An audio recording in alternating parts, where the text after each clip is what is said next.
देवताओं और असुरों ने अमृतत्व की खोज में क्षीर सागर का महामंथन आरंभ किया। मंदराचल पर्वत धुरी बना और वासुकी नाग रस्सी।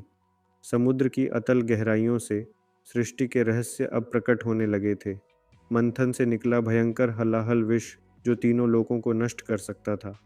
तब महादेव शिव ने करुणा से उस विष को अपने कंठ में धारण किया और वे कहलाए नीलकंठ।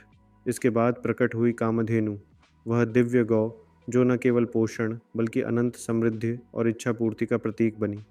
फिर समुद्र से निकला उच्चय श्रवा, वह श्वेत दिव्य अश्व जो गति, शक्ति और राजसी वैभव का जीवंत प्रतीक था। इसके पश्चात प्रकट हुए ऐरावत, वह श्वेत गजराज जो देवराज इंद्र के वाहन बने और स्वर्ग की प्रतिष्ठा का चिन्ह कहलाए। फिर प्रकट हुई कौस्तुभ मणि, ब्रह्मांड का सबसे दिव्य रत्न। यह मणि अंततः भगवान विष्णु के वक्षस्थल को सुशोभित करती है।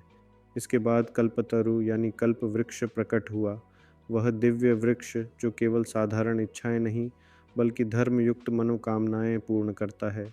तत्पश्चात स्वर्गीय अप्सराएं प्रकट हुईं, जिनका अलौकिक सौंदर्य मोह, माया और आकर्षण का प्रतीक बन गया। फिर समुद्र की लहरों से उदित हुई माँ लक्ष्मी, समृद्धि, सौभाग्य और संतुलन की देवी। उन्होंने भगवान श्री विष्णु को अपने पति के रूप में वर्ण किया। पारिजात वृक्ष प्रकट हुआ, जिसकी सुगंध स्वर्ग में व्याप्त है, जो दिव्य प्रेम और सौंदर्य का प्रतीक है। इसके पश्चात वरुणी देवी प्रकट हुई, जो जल के प्रवाह, ऊर्जा और दिव्य मदिरा की अधिष्ठात्री मानी जाती है। फिर पंचजन्य शंख प्रकट हुआ, जिसकी गूंज धर्म की उद्घोषणा करती है और अधर्म के अंत का संकेत देती है। शारंग धनुष, भगवान विष्णु का वह दिव्य अस्त्र जो अधर्म के विरुद्ध खड़े होने वाले न्याय का प्रतीक है। नंदक तलवार प्रकट हुई, ज्ञान और विवेक का स्वरूप जो अज्ञान के अंधकार और अहंकार को काट देती है। कौमोदकी गदा, धर्म की शक्ति का प्रतीक जो अन्याय के विनाश का सशक्त माध्यम बनती है। फिर प्रकट हुआ चंद्रमा, शीतलता, मन का संतुलन और काल यानी समय का साक्षी।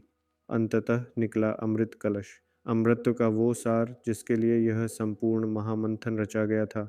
और तब स्वयं भगवान विष्णु प्रकट हुए, धर्म की रक्षा और सृष्टि के संतुलन हेतु।